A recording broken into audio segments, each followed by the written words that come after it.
আল্লাহ রাব্বুল আলামিন ইরশাদ করেন, আর রিজালু কাওয়ামুনা আলান নিসা, আর রিজালু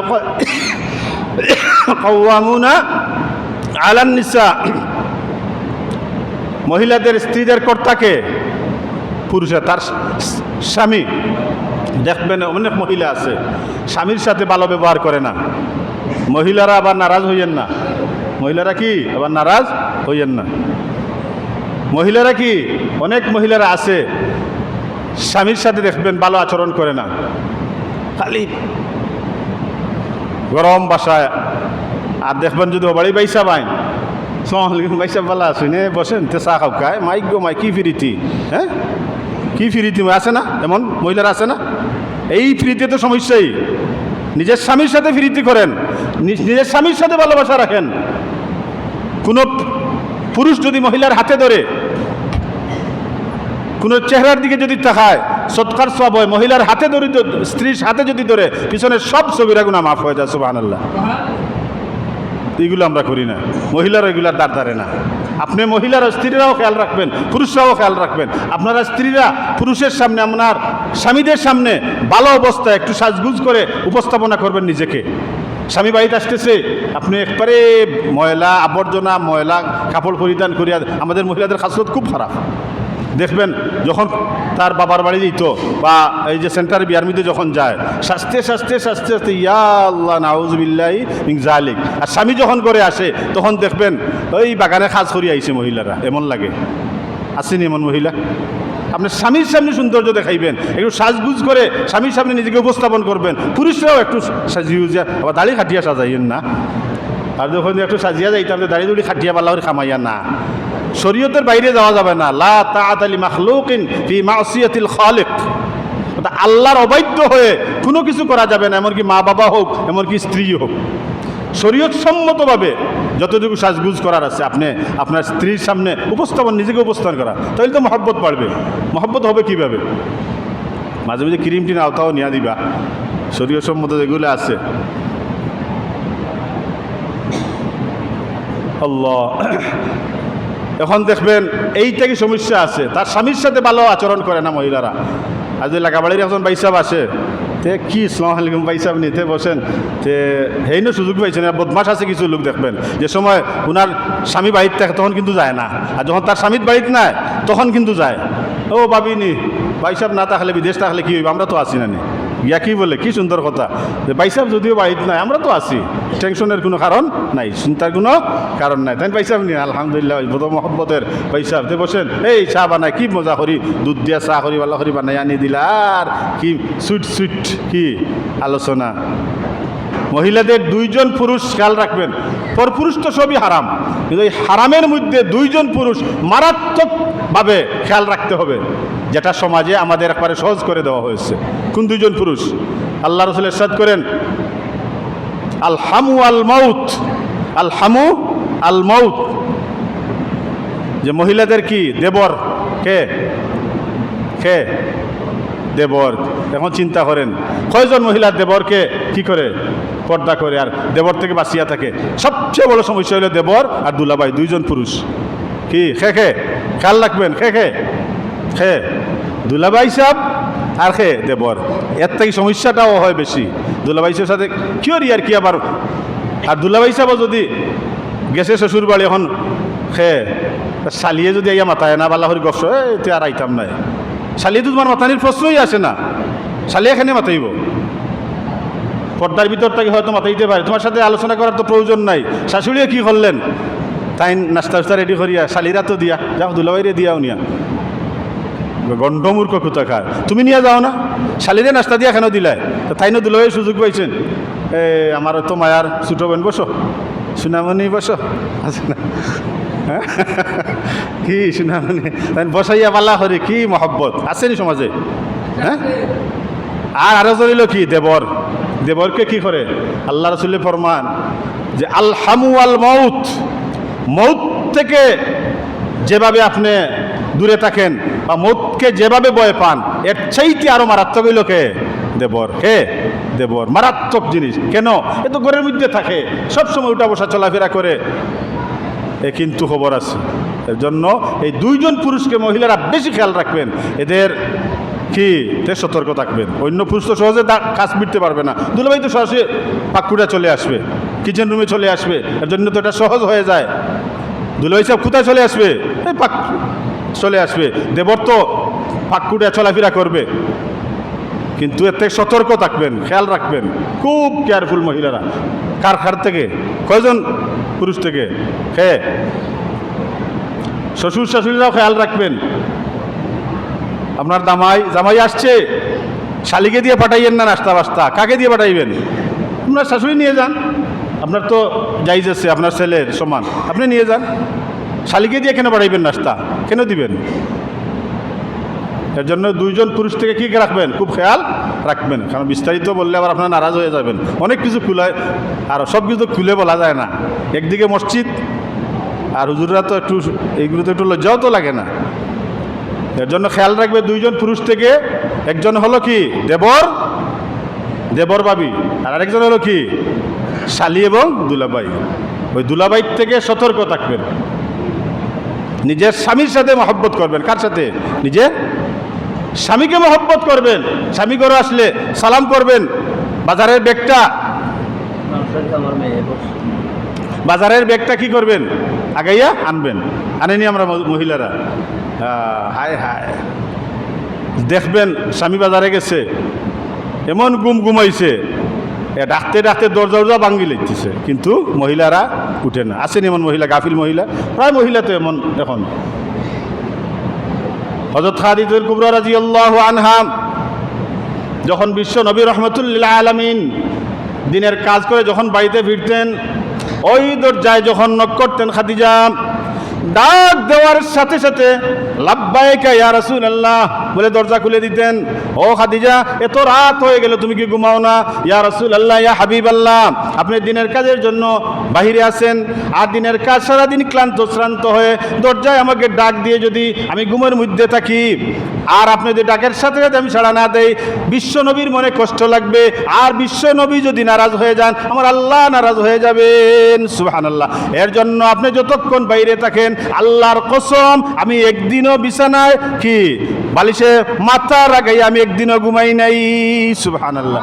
জীবনে কোনোদিন খাদিজা রাদিয়াল্লাহু আনহা বালিশের মধ্যে শুইয়া কি ঘুমান নাই? আসেনি আমাদের মহিলারা? একজন বার করতে পারবেন? ও মহিলারা, চিন্তা করেন যে দরজার মধ্যে বলে, ও খাদিজা কীভাবে তুমি ঘুমাও? আমি দরজার মধ্যে ঠেক লাগাইয়া ঘুমাই। চিন্তা করেন, এদের কাছে আল্লাহর পক্ষ থেকে সালাম আসবে না, কার কাছে আসবে? এর জন্যই তো খাদিজা রাদিয়াল্লাহু আনহার কাছে আল্লাহ সালাম দিয়েছেন। কে সালাম দিয়েছেন? আল্লাহ সালাম দিয়েছেন। গারে হেরার মধ্যে বিশ্বনবী রহমতুল্লাহ আলামিন ওই ওহী নাজিল হওয়ার 6 মাস আগ থেকে একাগ্রতা অবলম্বন করেছেন। যখন গারে হেরার মধ্যে আবাদবন্দির জন্য গেলেন, তো খাদিজা জিয়ার মাঝে মধ্যে কি এত উঁচা পাড়, আমি নিজে গেছি, আল্লাহ আমাকে উঠার তৌফিক দিয়েছে। প্রায় 40-45 মিনিট সময় লাগে উঠতে, এই পাহাড়টা উঠতে। এত কষ্ট, অনেক সেন্স হারিয়ে ফেলে, এমন অবস্থা হয়, খুব কষ্টকর। তো ওখানে গিয়ে একজন মহিলা কিভাবে উঠলেন, চিন্তা করে খানা নিয়ে উঠতেন। এখন তো একটু রাস্তার ব্যবস্থা হয়েছে, রাস্তা বলতে একটু উঠার মতো কিছু ব্যবস্থা আছে। আগে তো একবারে ঠিলেও ছিল, কোনো উঠার মতো কোনো ব্যবস্থাই ছিল না। তখনকার সময়ে খাদিজা জিয়া খানা নিয়ে আসছেন, জিবরাইল আসলেন, ইয়া রাসূলুল্লাহ, ইয়া হাবিবাল্লাহ, ওই যে আপনার খাদিজা খানা নিয়ে আসতেছেন, আপনার খাদিজাকে আসার পরে বলবেন যে আল্লাহ রাব্বুল আলামিন খাদিজাকে সালাম দিয়েছেন। সুবহানাল্লাহ। ওই খাদিজা যে জীবনে একদিনের জন্য আল্লাহ রসুল যতক্ষণ বাইরে আছেন ততক্ষণ একদিনও বালিশে মাথা লাগাইয়া কি ঘুমান নাই। সুবহানাল্লাহ। কিভাবে ঘুমান? যে দরজার মধ্যে ঠেক লাগাইয়া ঘুমায়। যখন রসুল খালি খাদিজা বলে ডাক দেন, সাথে সাথে রব্বাইকা ইয়া রাসূলুল্লাহ বলে দরজা খুলে দেন। কেমন ঘুমাও না? ইয়া রাসূল, আপনার মনে কষ্ট লাগবে যদি কিন্তু আমাদের স্ত্রীগণ, বউ ওয়াইফ হলোর কি হাল দেখবেন, ডাকতে আল্লাহ আস্তা দেশের মানুষ সজাগ হয়ে যায়, কিন্তু তাই তো আর উঠে না। আসেনি এমন মহিলা? আসেনি মহিলা? না আপনার আর নাই? আমার সাথে তো এগুলো হইয়া বিশ্বাস করতো, আমিও তো বিয়া করছি। আপনার হইলে কাম হইতো না। হয়তো কোনো মহিলা একটু ভালো, কিন্তু যে দরজার দাঁড়াইয়া থাকতো 1 দিন 2 দিন 3 দিন, হ্যাঁ আন খাইয়া কাম পাইছো না তুমি, হ্যাঁ পড়তে নি দিবা কি বিচারো তুমি, আর আমিও খাড়াই থাকতাম ঠেকাত পড়ছি না, যাও তোমার বিচার লইয়া তুমি দেখো, আমি তা পারতাম না। হ্যাঁ তুমি তোমার ব্যবসা লইয়া দেখো, আমার দ্বারা এটা কি না সম্ভব নুজবর না। আল্লাহু আকবার, আল্লাহু আকবার। এর জন্য পুরুষ হলো মহিলাদের কি কর্তা, আর রিজালু কাওয়ামুন আলান নিসা। যদি একজন মহিলা একজন পুরুষের তত্ত্বাবধানে থাকে, ওই মহিলাটা কি থাকে নিরাপদ থাকে। আর রিজালু কাওয়ামুন আলান নিসা, you are the incharge of your wife, you are the caretaker of your wife. পুরুষরা হলো মহিলাদের কেয়ারটেকার, ইনচার্জ, তত্ত্বাবধায়ক। কে? স্বামীগণ। স্বামীগণ হলো মহিলাদের কি তত্ত্বাবধায়ক, কেয়ারটেকার, ইনচার্জ। আপনার ওয়াইফের ইনচার্জ হলেন কে? স্বামীগণ। একজন স্বামীর মাথাতে যদি থাকেন, তত্ত্বাবধানে যদি থাকেন, তাহলে আপনি কি থাকবেন? নিরাপদ থাকবেন। স্বামীকে মহব্বত করবেন, স্বামীর সামনে নিজেকে ভালো অবস্থায় উপস্থাপনা করবেন।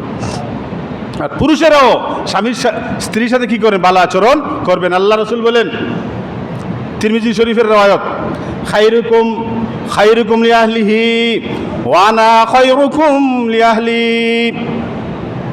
তোমাদের মধ্যে ওই স্বামীগণ, ওই পুরুষ হলো উত্তম যে পুরুষ তার পরিবারের মধ্যে উত্তম। সুবহানাল্লাহ। পুরুষ যে ভালো বলে গ্যারান্টি কি? আমি যে ভালো গ্যারান্টি কি? আল্লাহ রসুল বলেন, তিরমিজি শরীফের হাদিস, যে যে স্ত্রীগণ তার স্বামীকে বলে আমার স্বামী ভালো, ওই পুরুষ কি ভালো। কে গ্যারান্টি দিতে হবে? কে গ্যারান্টি দিবে?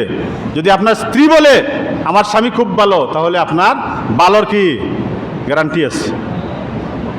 আল্লাহ রসুল বলে, আনা খায়রুকুম লিআহলি, আমি হলাম দুনিয়ার মধ্যে সবচেয়ে শ্রেষ্ঠ স্বামী, কারণ আমি আমার স্ত্রীগণের কাছে আমি সবচাইতে প্রিয়। সুবহানাল্লাহ। সবচাইতে ভালো কে বলেন? আল্লাহ রসুল। যে আমি সবচাইতে শ্রেষ্ঠ স্বামী হলাম। বিশ্বনবী বলেন, আমি হলাম দুনিয়ার মধ্যে সবচেয়ে শ্রেষ্ঠ স্বামী, কারণ ওয়ানা খায়রুকুম লিআহলি, আমি হলাম আমার স্ত্রীর কাছে সবচেয়ে বেশি কি প্রিয়, ভালো। এখন আমাদের স্ত্রীগণ গ্যারান্টি দিবেনি যে আমার স্বামী খুব ভালো, কারণ আমাদেরও তো আচরণ ভালো না। দরজার গিয়া ডাক দিবে, আপনি সালাম করবা, দরজার গিয়ে কি বলবেন? বাইরে থেকে গেছেন, দরজার গিয়ে সালাম করেন, আসসালামু আলাইকুম। কি করবেন? আমরা দরজায় গিয়ে সালাম করিনি বাইরে থেকে গিয়া, একজন তো না। কি করবেন দরজায় গিয়া? আপনি বাইরে থেকে গেলেন 11টা 12টার সময় যান করে গিয়া দরজা খুদাইয়া খাতাইয়া, এখন মহিলারা উঠিয়ে ঘুম থেকে উঠছে বেউসল লাগান, কি বলবে? আমরা কি বলবেন? আসসালামু আলাইকুম। হুজুর লজ্জা লাগে, কি লাগে? বৌরে সালাম করতাম কিলা, হ্যাঁ বৌরে সালাম করতাম কিলা, বৌরে সালাম করতাম না তো খারে করতা। আপনি বৌরে সালাম করে, আপনার বউ আপনাকে সালাম করবে। এটা ঘরের দরজাকে আসসালামু আলাইকুম রহমতুল্লাহ বললে, আপনি তো ঘরে ঢুকার সময় সালাম দিয়েই ঢুকবেন, ঘরে রহমত নিয়ে ঢুকবেন। সালামের অর্থ কি? রহমত, শান্তি, বরকত, এগুলো নিয়ে ঢুকবেন। দরজায় গিয়ে বললেন কি আসসালামু আলাইকুম ওয়া রাহমাতুল্লাহি ওয়া বারাকাতুহু। যখন সালাম দিবেন সাথে সাথে মহিলারা যদি একটু বেখেয়ালি থাকে, ইয়া আল্লাহ আমার স্বামী আসছেন, আদরে আপনাকে আল্লাহ ব্যাগটা আমার হাতে দেন, বাজারের ব্যাগ না দেউড়িয়া বাইরে বাড়ইবে, এই বাজারের ব্যাগ আপনি এত কষ্ট করে আসছেন, যে বাজারের ব্যাগটা আমার হাতে দেন। মহব্বত করবে কি করবে না? আমিও তো এইভাবে চলতে হবে। এর জন্য যে পুরুষ তার স্ত্রীর কাছে কি উত্তম, যে পুরুষ তার স্ত্রীর কাছে, ওয়াইফের কাছে উত্তম, ওই পুরুষ হলো কি উত্তম, ভালো। আর কেউ ভালো বললে গ্যারান্টি হবে না, তার স্ত্রী বলতে হবে। স্ত্রীকে জিজ্ঞাসবেন যে আপনার স্বামী ভালো কি না। স্ত্রী যদি বলে কি ঠিক আছে আমার স্বামী ভালো, তাহলে আপনার ভালোর গ্যারান্টি পাইলেন, ডকুমেন্ট আছে আপনার, সার্টিফিকেট, অথবা আপনি ভালো না। স্ত্রী যদি বলে ভালো না, না তাহলে আপনি ভালো না। স্ত্রীর কাছে যদি ভালো হন, তাহলে কি হাদিসের ভাষায় আপনি ভালো লোক। কয়জন পুরুষ স্ত্রীর কাছে, আবার কিছু তেড়া মহিলা আছে স্বামীকে কি ফির মানে না, আসেনি? আর সহজে স্বামীকে মানতে রাজি হয় না। ফিরসাব বুঝুক, যত বড় ফিরসাব হোক, কিন্তু স্ত্রী স্বামীকে কি ফিরসাব মানে না। এর জন্য উভয় পক্ষে খেয়াল রাখতে হবে। আর রিজালু কাওয়ামুনা আলান নিসা, পুরুষরা হলো কর্তৃত্বশীল স্ত্রীদের উপর। স্ত্রীরা একজন পুরুষের অধীনে থাকবে, তাহলে মহিলারা কি থাকবে? স্ত্রীগণ নিরাপদ থাকবে। স্বামীদের কি পরিমাণ অধিকার আছে? আল্লাহ রসুল ইরশাদ করেন, এক ব্যক্তি একবার গিয়ে বলল, ইয়া রাসূলুল্লাহ, ইয়া হাবিবাল্লাহ, আমার মেয়েটাকে একটু উপদেশ করুন, একটু নসিহত করুন, আমার মেয়েটা তো বিবাহ বসতে রাজি হয় না, আপনি একটু বুঝান, আপনার মেয়েকে নিয়ে আসেন। ওই মেয়ে বলল, ইয়া রাসূলুল্লাহ, ইয়া হাবিবাল্লাহ, আপনি আগে বলেন যে আমার স্বামীর অধিকার কি, আমি যদি বুঝি পারবো তাহলে বিবাহে রাজি আছি।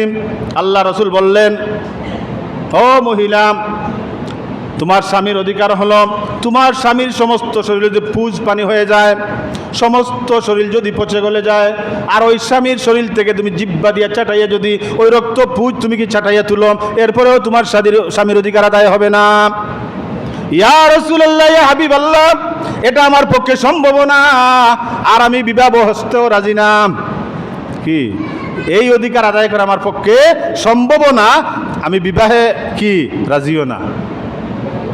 আল্লাহ রসুল আরো বলেন, কোনো মহিলার বাবা যদি দুতলার উপর বা নিচতলার মধ্যে দুই তলায় থাকেন, একতলায় থাকে মেয়ে স্বামীকে নিয়ে, আর একতলায় থাকেন নিজের বাবা মা, ওই উপরের তলায় বা নিচতলায় যদি নিজের আপন বাবা অথবা মা অসুস্থ থাকেন, স্বামীর ইজাজত ব্যতীত, স্বামীর অনুমতি ব্যতীত ওই দুতলায়ও যাওয়া যাবে না।